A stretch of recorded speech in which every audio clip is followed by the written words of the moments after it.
François Robin nous rejoint pour combattre les idées un peu trop faciles sur les marchés, les idées reçues. C'est un résistant au consensus, Jean-François, directeur de la recherche de Natixis. Bienvenue Jean-François, bonjour. Bonjour à tous. Bonjour. Et on va aussi parler commerce. Il y a eu Mercosur, également l'accord commercial entre l'Union européenne et l'Inde. L'ensemble de la classe politique française semble s'opposer à ces accords de libre-échange. Ils disent que c'est mauvais pour la France. Vous n'êtes pas d'accord, vous dites bullshit.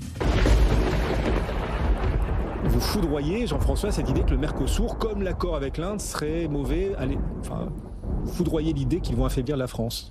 Oui, je crois qu'on est dans un monde où il faut absolument trouver des relais de croissance. Au moment où les États-Unis, c'est 10% des exportations de l'Europe, c'est 8% des exportations de la France, est en train de se fermer avec des tarifs, 15% de droits de douane, pareil sur la Chine. C'est très compliqué de plus en plus d'exporter en Chine, qui se ferme, qui se verticalise, qui produit tout ce qu'elle consomme. Et donc il faut des relais de croissance. Et donc ce qui est quand même assez frappant, c'est que l'ensemble de la classe politique se félicite qu'on soit un des rares pays, et on n'est pas très bien accompagné, la très grande majorité, il y a 23 pays qui sont pour, les seuls pays qui nous accompagnent, c'est la Hongrie, je caricature, mais qui s'oppose à ces accords commerciaux. Qui s'oppose à ces acteurs commerciaux. Et pourquoi alors s'opposer à ces acteurs commerciaux, c'est quand même un petit peu intéressant. C'est que moi, ce qui me frappe, c'est qu'on cherche des relais de croissance. Vous avez d'un côté avec le Mercosur un marché potentiel de 700 millions de consommateurs, 270 millions de consommateurs Mercosur. C'est 85% du PIB de l'Amérique latine. De l'autre côté, vous avez l'Inde. 1,4 milliard de personnes, vous avez un marché potentiel de 2 milliards. On parle d'un accord qui concernerait un quart du PIB mondial, un quart de la population mondiale. Dans les deux cas, vous avez des relais de croissance formidables. Quand vous regardez l'Europe, typiquement, on exporte, que ce soit au Mercosur, moins de 2% de nos exportations. On exporte typiquement au Mercosur, c'est notre 10e partenaire commercial, c'est 2 fois moins qu'à la Turquie. Donc, alors que c'est vraiment des réserves, il y a des métaux, des métaux rares, il y a plein de choses à faire. Et de l'autre côté, vous avez l'Inde qui est évidemment la 4e économie du monde, qui est passée devant l'Allemagne. Là aussi, on exporte moins de 2% là-bas. Donc on a tout à gagner. Je rappelle que l'Europe est la principale puissance exportatrice du monde. On exporte plus que la Chine. On a une balance courante supérieure. Donc on exporte largement. Donc on a tout à gagner à ça. Après, on dit l'Inde, c'est le premier pays par la démographie. C'est vrai, c'est le pays le plus peuplé. Ils ne sont pas super riches, les Indiens. Donc quand ils achètent pas comme des Américains ou alors, tout à fait. C'est quand même parce qu'ils sont très nombreux. Ça vient de dépasser l'Allemagne dans la 4e économie mondiale. C'est probablement un pays qui sera la 2e économie mondiale, on dit, d'ici 2070.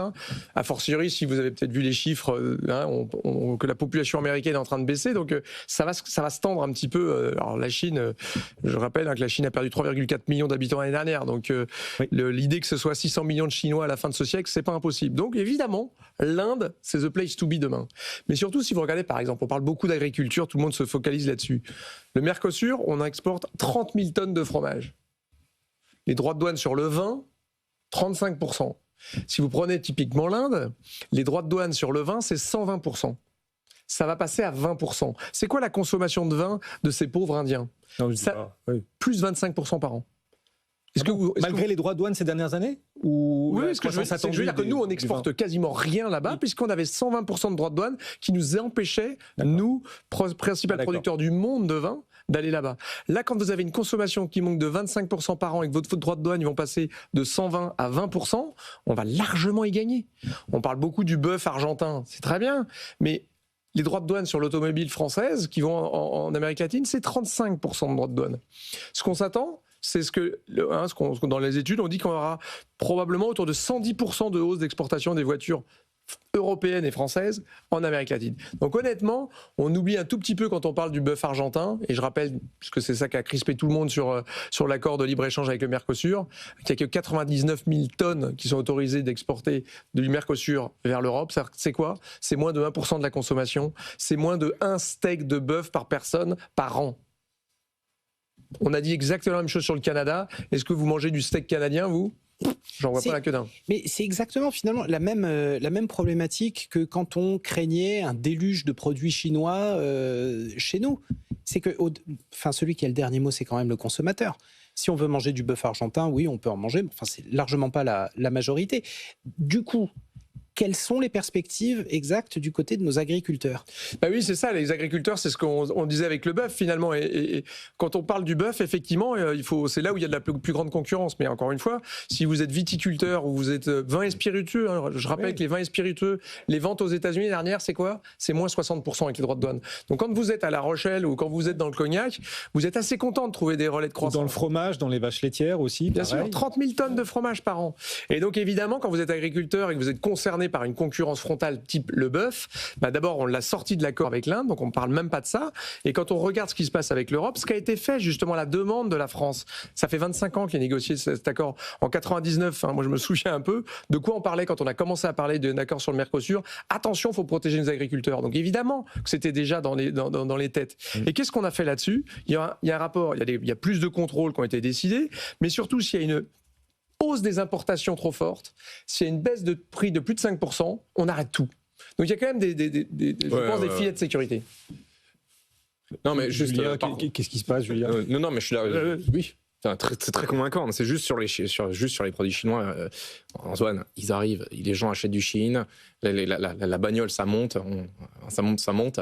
On va prendre 3 points de pourcentage. Là. On voit pas des BYD non plus dans toute la France. Ça va prendre. Non, parce que là, c'est parce que tu restes sur la France. Mais quand tu regardes l'Europe, c'est 7%. Oui, c'est 7% les véhicules chinois. On passe en Allemagne. La dynamique, pas le volume. Oui, c'est. Mais c'est vrai qu'à part de marché de BYD en France, mes amis, c'est 0,7. Hein, donc bon. Alors là, vous êtes en train de réveiller le gérant tech Leslie qui est avec nous. Vous vouliez ajouter un mot là-dessus, Leslie? Non, oui. Ces accords commerciaux. L'accord avec l'Inde, une des questions, c'était la même que pour l'Europe, c'était protéger les agriculteurs indiens des importations. Parce que c'est une base très importante de l'électorat du Premier ministre Modi. Donc ils auront eux aussi ce souci. Et il y a des avenues de croissance. J'étais en Inde il y a quelques mois.